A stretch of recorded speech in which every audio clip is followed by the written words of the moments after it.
Do you know the difference between a good photo and a great photo? Well, a great photo doesn't just grab your attention, it holds it. And that's the power of composition. Composition controls how someone experiences your photo. It decides what they notice first, where their eyes go next, how immersive a photo feels, and ultimately whether it's memorable or easily forgotten. So in today's video, I'm going to show you some composition principles I use at every wedding. If you want to take 10 times better wedding photos, then you must master composition. Let's get into it. To start off, I have to explain the most popular composition rules I use. The first composition technique is centering your subject. This is exactly what it sounds like, placing your subject right in the middle of your frame. Centering creates balance, simplicity, and makes your subject feel strong and intentional. It works really well when you want absolutely all of the attention on your subject. The rule of thirds is probably the most well-known composition rule. Imagine dividing your frame into 9 equal sections using 2 vertical and 2 horizontal lines. Instead of placing your subject in the middle, position them along one of those lines where they intersect.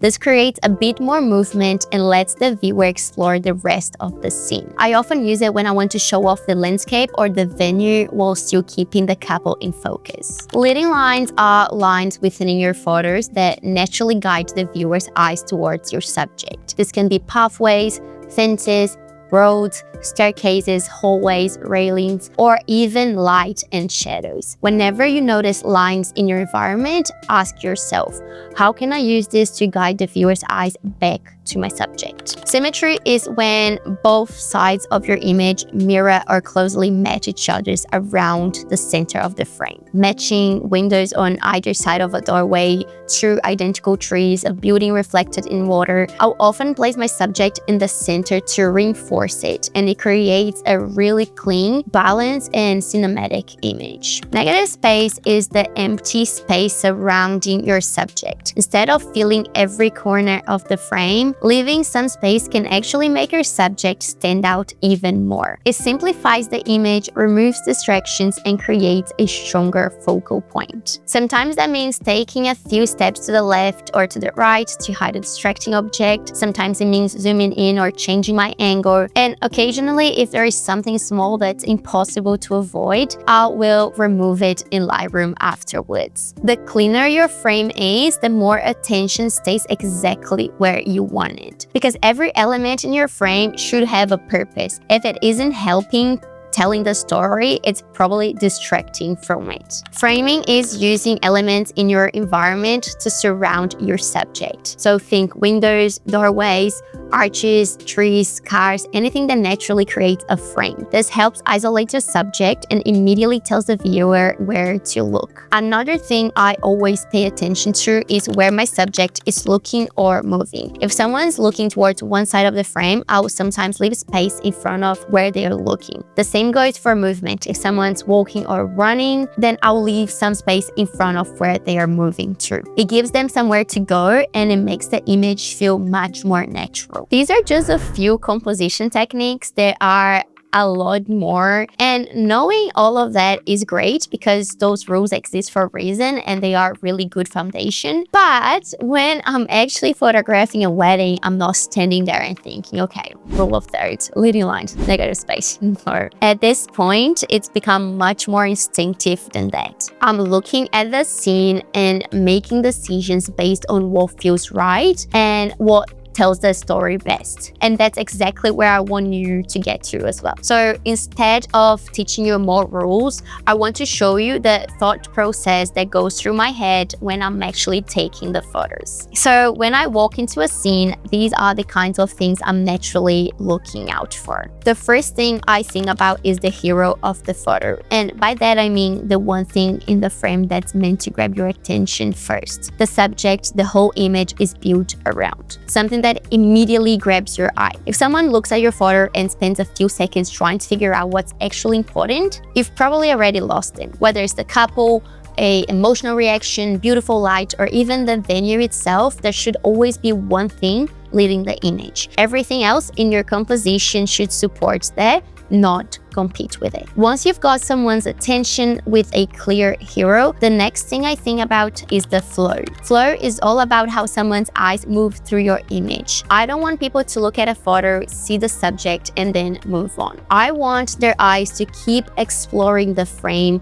discovering little pieces of the story along the way. For example, this photo here, most people will notice the bride and her dad first because they're centered and they're the clear hero of this image. Then their eyes move to the groom waiting in the foreground just before he turns to look at his bride for the first time. Without realizing it, the viewers just pieced together the entire story. They know who's arriving, who's waiting, and what's about to happen next. And that's what good flow does. It guides the viewers through the image in a way that feels natural, revealing the story one piece at a time. Another thing I always pay attention to is balance. And balance doesn't necessarily mean everything has to be perfectly symmetrical. It's more about whether the photo just feels nice to look at. Everything inside your frame has what I like to think of a visual weight. People have weight, bright areas have weight, dark shadows have weight, a big tree, a building, even empty space can pull your attention in different directions. If one side of the frame is doing all of the work while the other side feels empty or distracting, your eye naturally gets pulled away from the story. A balanced photo simply feels more intentional, and it's one of those things your brain notices even if you don't realize it. Something else I love doing is creating depth. On my last video about mastering lighting, I taught how to create layers using light, but composition can help with that too. Instead of having everything sitting on the same plane, I like building layers within the frame. With that, you have something in the foreground,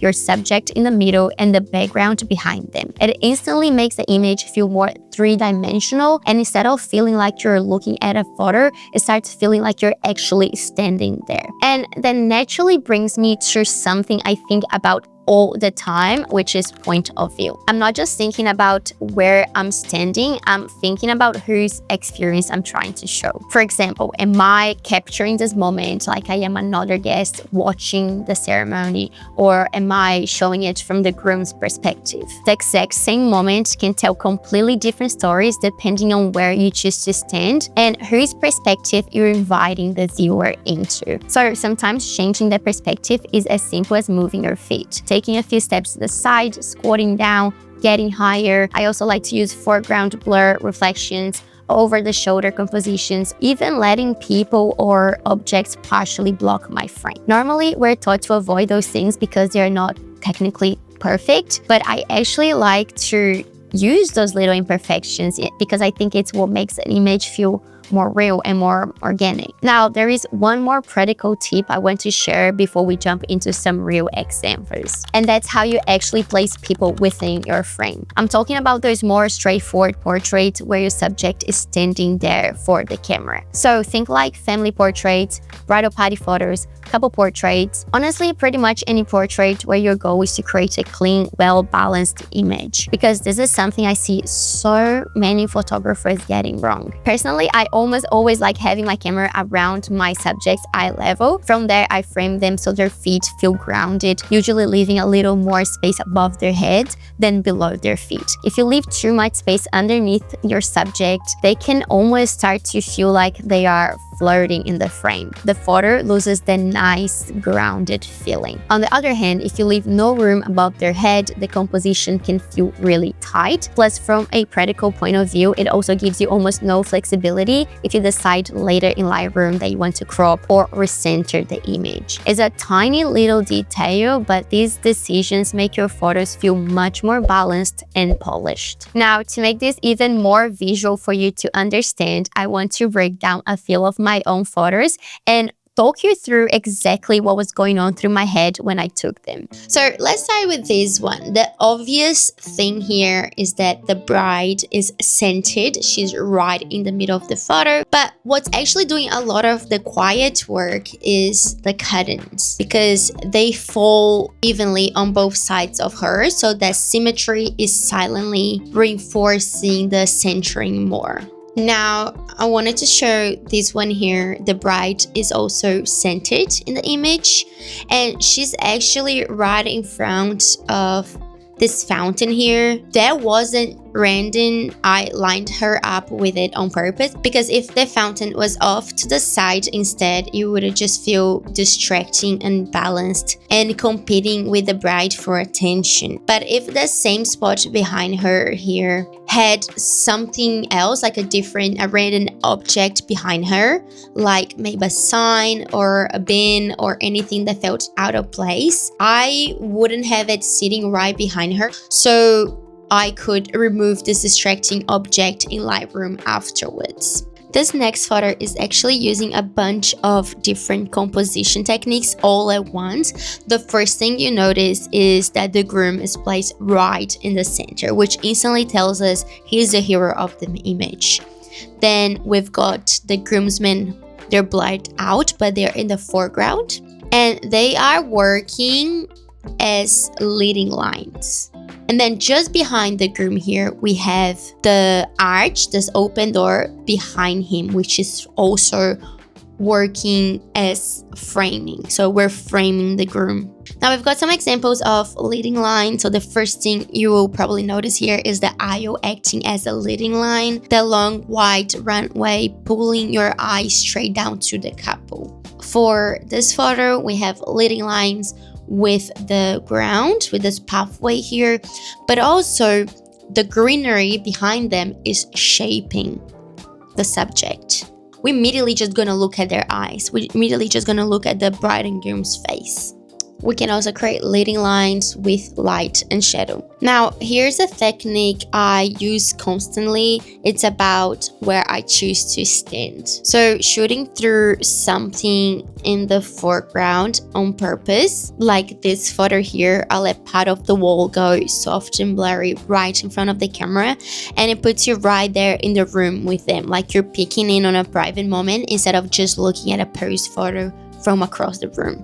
And same technique here again at the reception. All those glasses and candles in the foreground aren't distractions. They're actually what makes you feel like you're a guest sitting across from them at the table. Now let's talk about using architecture to frame your subject. So for example, we've got these one here, and we've definitely have the groom as the hero in this image. He is the one on focus, but he's being framed by the chapel door, and then behind him we've got in the background his groomsmen. We get the context of the story after 1 second of looking at this photo, and it also has many layers, which helps the photo become a bit more three-dimensional.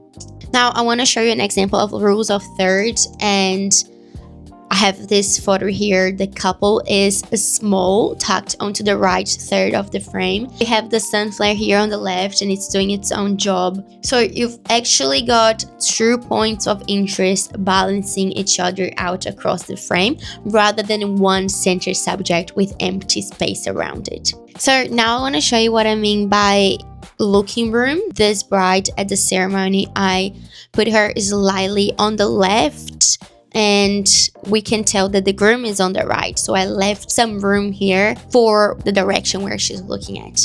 The same applies for these photos. You can see that the groomsmen, the groom, they're all pointing and laughing and talking to someone coming from the left. So I put them more towards the right, and the same thing applies to this photo here. I wanted to highlight the chapel and also the bridge where they're gonna go and walk over. Now, composition isn't just about where you stand or where you place your subject in the frame. It's also about what your subject is actually doing, the way a couple stands, where they're looking, how they interact with each other. All of that becomes part of the composition too. And I know when you've got storytelling, lighting, composition, settings, and everything else all running through your mind at once, it's so easy for your mind just to go completely blank when it comes to posing them. So that's exactly what we're talking about in the next episode of this series. Make sure you're subscribed so you don't miss any video. This is episode 3 out of 6 in my How to Make Your Wedding Photos 10 Times Better series. And I'll see you on the next video.